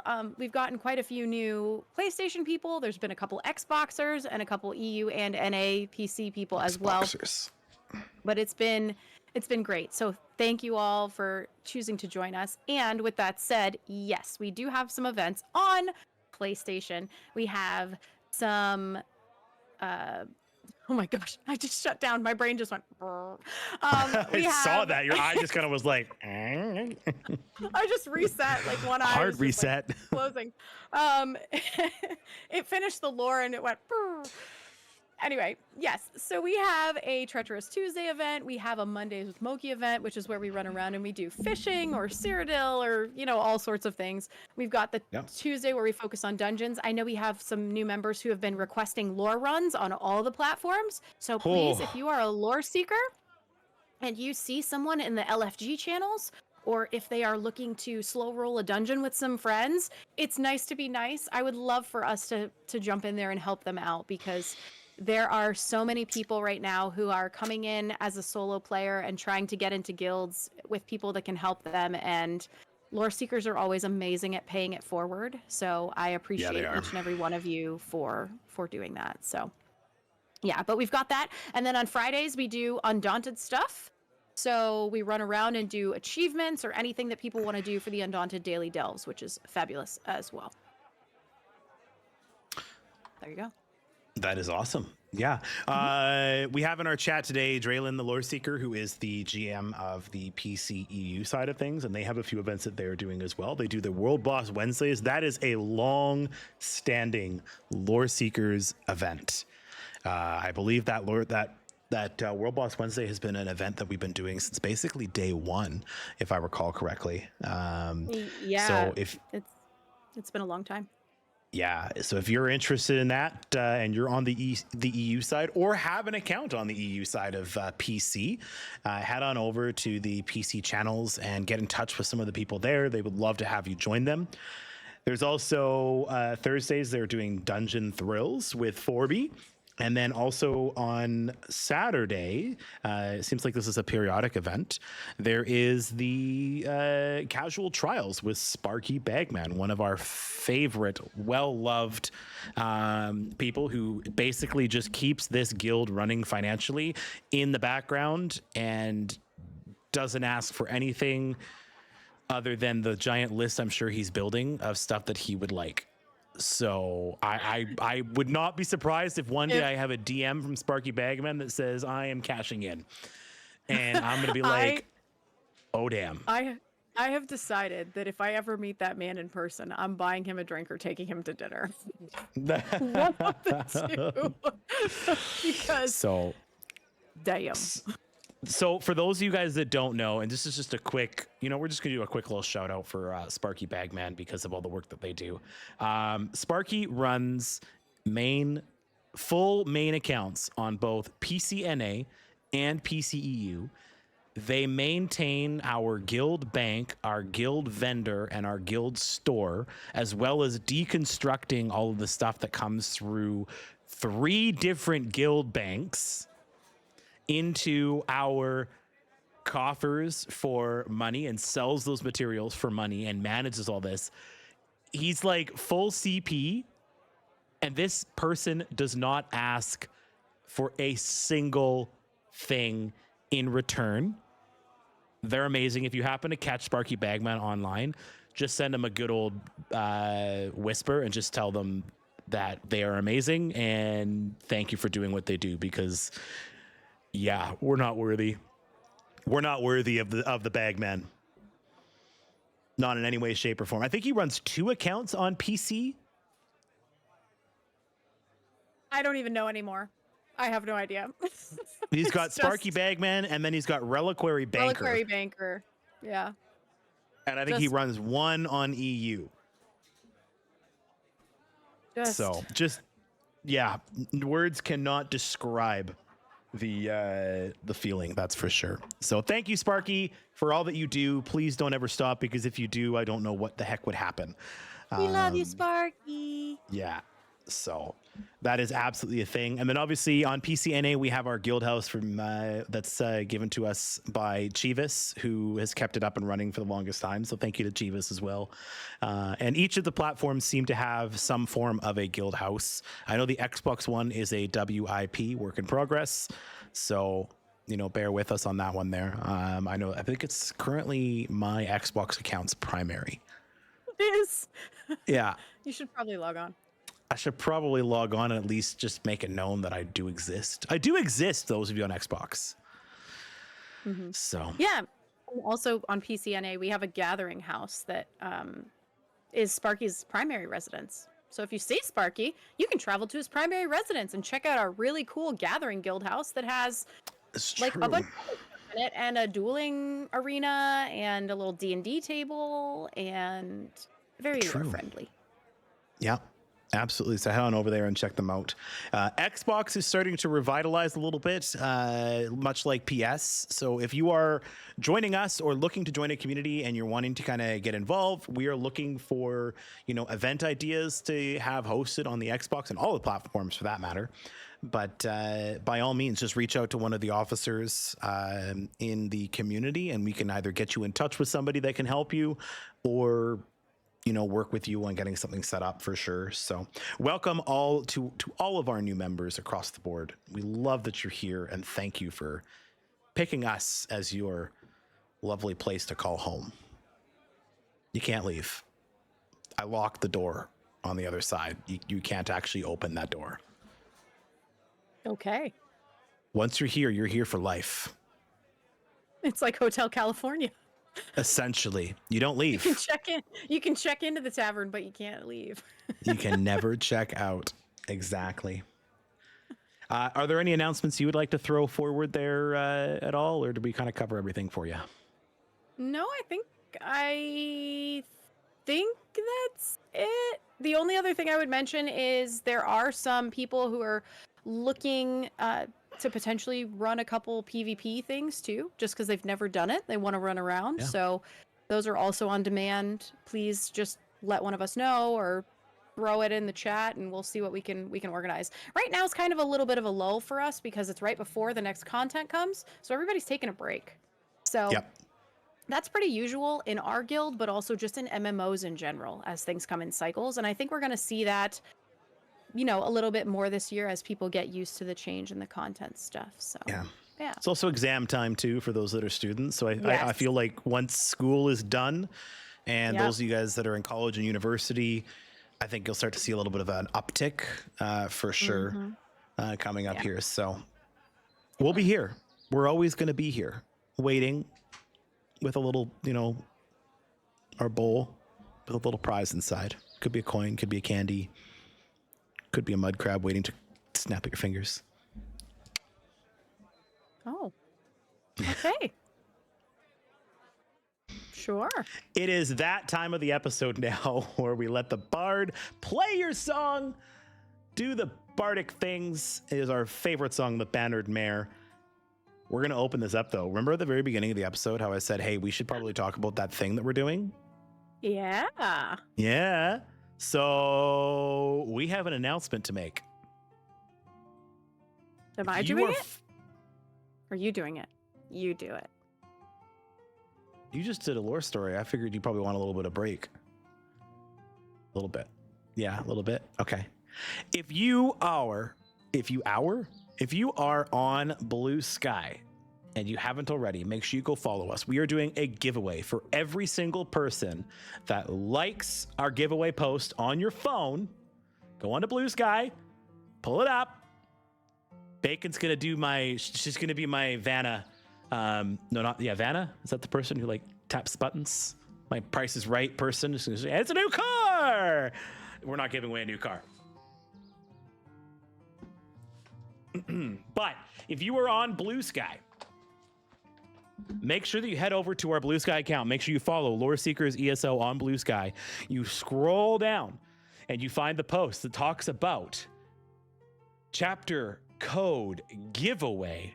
Like that post, you will be entered into the draw to win a chapter code giveaway. And this chapter code is that post right there, chat. It says Loreseekers ESO, has our logo. It says giveaway Blue Sky. Like that post, follow our channel, and we will draw the winner. We'll be giving away a chapter code giveaway on Blue Sky only. So head on over there and do that. And the chapter code giveaway will basically bring you right up to now. So it doesn't include the upcoming chapter, but if you are one of those people that maybe has been waiting and waiting and waiting, this is your opportunity. Or you have a friend that's been waiting and waiting and waiting, this is your opportunity to get a code for free. All you have to do is like and follow us on Blue Sky. It's not too hard. And for those of you guys that don't know, we are on Blue Sky. You can find us there. Blue Sky is Loreseekers ESO. So head on over there, like and follow, do the things. You can also follow us on Twitch at Loreseekers ESO, which is where you are right now if you're watching us live on the show. You can follow us on X, formerly Twitter, which is at Loreseekers ESO. And hey, you know what? While you're at it, why don't you just send us an email? Send us an email. Most of the email I get is junk. But we'd love to hear from you. Tell us what you think. Tell us you hate us. Tell us you love us. Give us an idea for a lore story. Tell me how bad I was. Or great. Sure. Either of those things. So you can send us an email, loreseekercast@gmail.com. It is the same OG email that has been present for a very long time. Send it to us. We want to hear from you. And we might even read it live on the show. So I would love to read an email right now, but I don't have one. So maybe send one next week. Next time. Bacon, where can they find you? Yeah. You can find me a couple different places. You can find me in many an Elder Scrolls Discord and the official ESO Discord, as well as, of course, our Lore Seekers Discord at Gone Crazy Back Soon or Lore Seeker Gone Crazy Back Soon. You can also find me on X at Katie Stunt Show. It does say Gone Crazy Back Soon, so that you know it's me. And also you can just link it through our actual Lore Seekers account. So if you click, you should be able to find me that way. And you can also find me on PlayStation at Gone Crazy Back SN. The only thing that I ask for these, not necessarily like X and Discord and stuff like that, but if you're searching for me on the PlayStation Network, just let me know that you came across us via the show or that you're a lore seeker so that I know, because lots of people add random people when they see them in video games, and I'm like, we didn't even talk to each other. Who are you? So if you want to hang out, and not have me go, who are you? Who are you? Go ahead and just let me know. Who are you? Who? I really want to know. Let me know when you add me there. Otherwise, you can find both of us through our link tree as well, or through the loreseekers.club website, because that also links to all of our socials. Yes, it does. Mm-hmm. And when I'm not here with you, there's one other place you can find me that I just remembered. because I'm a Bosmer, you can find me hanging out in the Snug Pod on the Snug Podcast over with some of those crazy PlayStation people that also play ESO and are lore seekers. So that's a weekly podcast that we do straight from the PlayStation. Definitely a little different than what you and I do here. So it's a fun variety of getting to talk about things from the console perspective, which is really cool. Absolutely love it. Now I'm done. Fantastic. And if you're wondering where you can find myself, you can find me on Twitch at Toasted Peanut, peanut spelled with a 3. You can find me in some Discords at Toasted Peanut, peanut spelled with 3. And you can also find me on Blue Sky at Toasted Peanut, peanut spelled, you guessed it, with a 3 instead of an E. If you are interested in joining our community, as we've mentioned many a time so far, you can join the Discord. Head on over to loreseekers.club for the invite link to the community. Just fill out the questionnaire, and within a few minutes or days, you will be accepted into the community and be able to kind of figure out where you want to go from there.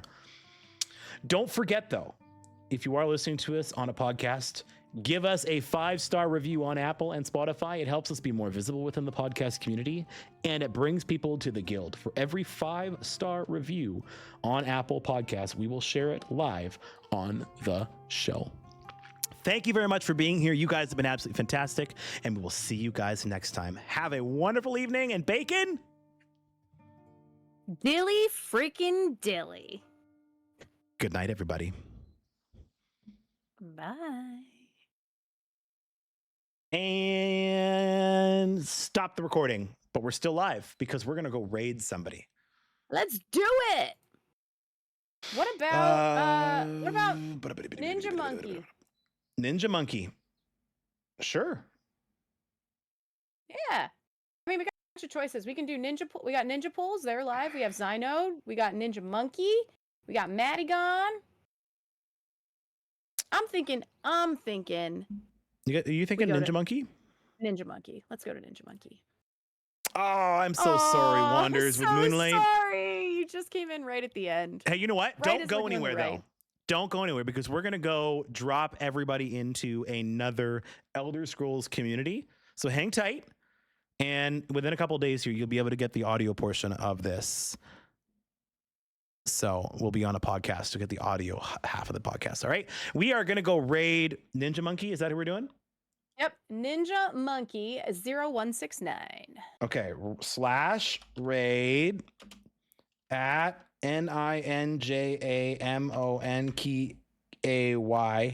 No, KEY. Yeah, KEY. That's what I said. KEY. Okay, K-E-Y. Canada. Okay. Okay there. 065. Nope. 0169. You're so pretty. I'm so dyslexic right now. It's not even funny. 016. I put 969. 0169. Invalid username. For you. Minwee Pro. I love that you're help me.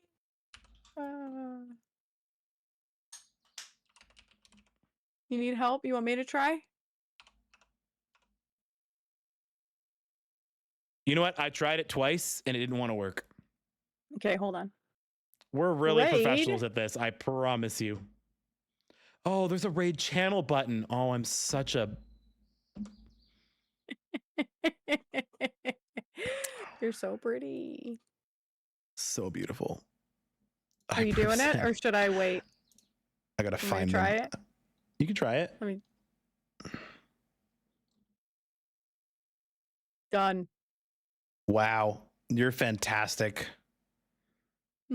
Oh, you didn't tell me it was a capital N. I didn't think that made a difference. Everybody go show some Loreseeker love to this wonderful person. They are doing the stuffs and the things. We will see you guys next time. Have a great evening, everybody. Toodles. Bye.